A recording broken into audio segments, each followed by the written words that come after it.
Hello friends, जय Hind. Friend, आज इस क्लास में हम कक्षा 12 हिंदी का सबसे महत्वपूर्ण प्रश्न आज पढ़ने वाले हैं, जो आपके बोर्ड एग्जाम की दृष्टि से बहुत इंपॉर्टेंट है। ये आपके बोर्ड एग्जाम में एक दो बार नहीं, कई बार प्रश्न पूछा हुआ है और ये मुख्य रूप से प्रश्न हिंदी साहित्य से लिया हुआ है।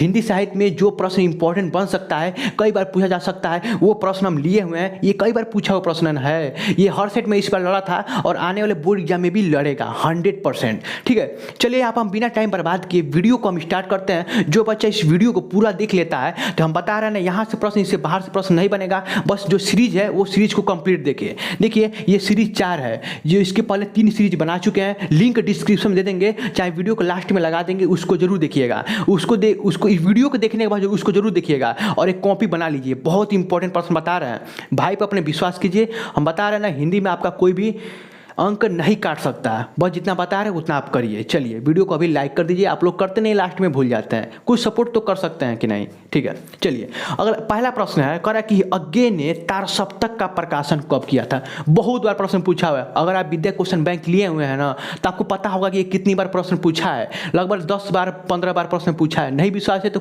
खुद विद्या क्वेश्चन बैंक खरीदे होंगे, आपको देख लीजिएगा। ये प्रश्न जो इंपॉर्टेंट है बहुत, कह रहा अज्ञे ने तारसप्तक का प्रकाशन कब किया था। याद रखिएगा 1943 ईस्वी में किया था। याद रखिएगा, बहुत इंपॉर्टेंट है। कब किया था? 1943 ईस्वी में। बहुत इंपॉर्टेंट है। किसने किया था? अज्ञे जी ने किया था। अगर प्रश्न पूछे तारसप्तक का प्रकाशन किसने किया था, तो याद रखिएगा अज्ञे। 2 प्रश्न बन चुका ना, ऐसे ही आपको बस प्रश्न बनाना है। चलिए अगला प्रश्न है, सुमित्रा नंदन पंत को ज्ञानपीठ पुरस्कार उनकी किस रचना पर मिला। बहुत इंपॉर्टेंट प्रश्न है। ठीक है, याद रखिएगा, इस जो उनकी रचना था चिदम्बरा, एक रचना है, उन पर ना इनको ज्ञानपीठ पुरस्कार मिला था। कौन सा रचना था? चिदम्बरा। याद रखिएगा, चिदम्बरा। इसको लिख लीजिए, साथ साथ में कॉपी में लिखते रहिए। बाद में आप लोग भूल जाते हैं, लिख नहीं पाते हैं, इसलिए वीडियो को साथ साथ में लिखते रहिए। वीडियो स्टॉप करके लिखते रहिए। चलिए अगला प्रश्न है, तीसरा सप्तक का प्रकाशन किसने किया था। देखिए तीसरा सप्तक का प्रकाशन अज्ञे नहीं किया था, बल्कि कब किया था। ये भी प्रश्न 10-15 बार पूछा हुआ है। नहीं विश्वास है तो विद्या क्वेश्चन बैंक खरीदे होंगे, आप देख लीजिएगा। हम आपसे बार बार यही कह रहे हैं, बहुत बार प्रश्न पूछा हुआ है और अगली बार सेट में, सारा सेट में लड़ा हुआ था ये प्रश्न। तो याद रखिएगा कि तीसरा सप्तक का प्रकाशन कब किया गया था? 1959 ईस्वी में। याद रखिएगा, बहुत इंपॉर्टेंट है भैया बहन भाई लोग। बस आप, हाँ, आपसे यही कहेंगे, इसको उतार लीजिए। ठीक है, अपने भाई पे विश्वास कर रहे हैं ना, तो उतार लीजिए प्रश्न को। अगला है, कितनी नावों में कितनी बार ये काव्य कृति किसकी है। बहुत बार प्रश्न पूछा हुआ है, कितनी नावों में कितनी बार ये काव्य कृति किसकी है। ये किसकी है पता है? अज्ञे जी की है। तो हम अज्ञे के पूरा नाम आपको पता होना चाहिए। इसका नाम है, अज्ञे जी का पूरा नाम है सच्चिदानंद हीरानंद वात्स्यायन। तो आप ये इतना तो लिखे, बोर्ड एग्जाम में लिखेगा नहीं क्योंकि लंबा हो जाता है, इसलिए आप याद रखिएगा अज्ञे। सॉरी, यहाँ पर होगा ना, कितनी नाव में कितनी बार के लेखक अज्ञे जी हैं।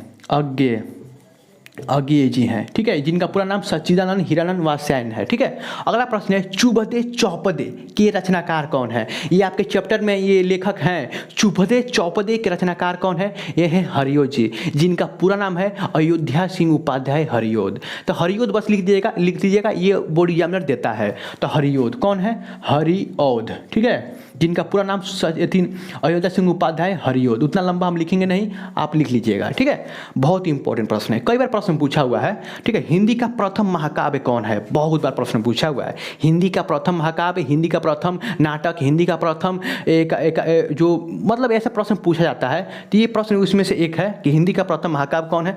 पृथ्वीराज रासो। पृथ्वीराज रासो, ये है हिंदी का प्रथम क्या है, महाकाव्य है। और महाकाव्य, अब देखिए प्रश्न पूछेगा पृथ्वीराज रासो के लेखक कौन है। ये प्रश्न पूछेगा और पूछा भी है, तो याद रखिएगा कौन है? चंद्रबरदाई। कौन है? चंद्रबरदाई। ठीक है, दाई। याद रखिएगा भैया बहन भाई लोग, याद रखिएगा। बस आपसे यही कहेंगे, बहुत इंपॉर्टेंट प्रश्न है। नहीं विश्वास है तो विद्या क्वेश्चन बैंक कर दें, आप देख लीजिएगा। हम बस इतना ही कहेंगे, जितना बता रहे हैं बस उतना करते रहिए। और लास्ट में गृह कार्य देंगे, जैसे ग्रह कार्य जो होता है, गृह कार्य जो इंपॉर्टेंट है वो देंगे। आप उसको कमेंट बॉक्स में उत्तर जरूर दीजिएगा। अगला है, साहित्य लहरी के रचनाकार कौन है। VVI, इसको हम VVI करेंगे क्योंकि कई बार प्रश्न पूछा हुआ, हर सेट में इस बार लड़ा था। तो याद रखिएगा सूरदास। कौन है? सूरदास। कौन इसके लिखा कौन है? सूरदास जी हैं। किसके? साहित्य लहरी के रचनाकार। याद रख सकते हैं ना, बहुत बढ़िया। साथ साथ में ये आप उतारते रहिए और रटते भी रहिए। अगला है कवितावली के रचनाकार कौन है? अब यहाँ पे एक ट्रिक बताने वाले हैं, टेंशन मत लीजिए। कवितावली के रचनाकार हमारे हैं तुलसीदास। कौन है?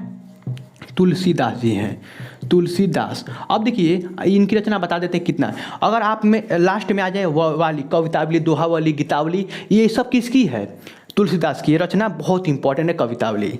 अगला है साकेत के रचयिता कौन है? रचयिता कौन है?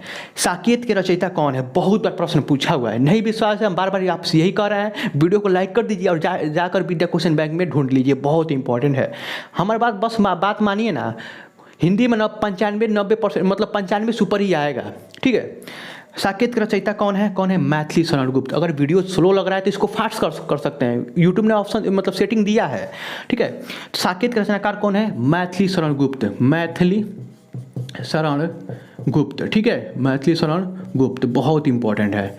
चलिए अगला है करा कि कामायनी के रचनाकार कौन है? इसको हम VVI करेंगे क्योंकि ये 10 में भी बार बार पूछा जाता है और 12 में भी पूछा जाता है। कामायनी के रचनाकार कौन है? जयशंकर प्रसाद। जयशंकर प्रसाद, बहुत बार प्रश्न पूछा है ना, जयशंकर प्रसाद।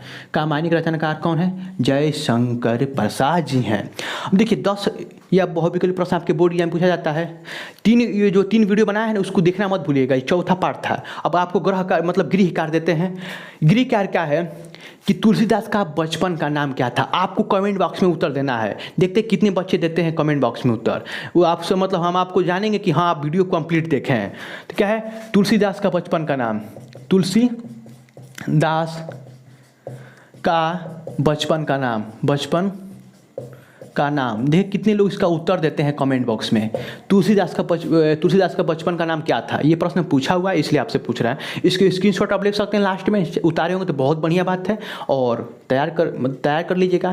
तो मिलते हैं अगली वीडियो में, तब तक के लिए जय हिंद, जय भारत। अभी वीडियो को लाइक नहीं किए हैं तो कर दीजिए, बस आपसे यही रिक्वेस्ट है।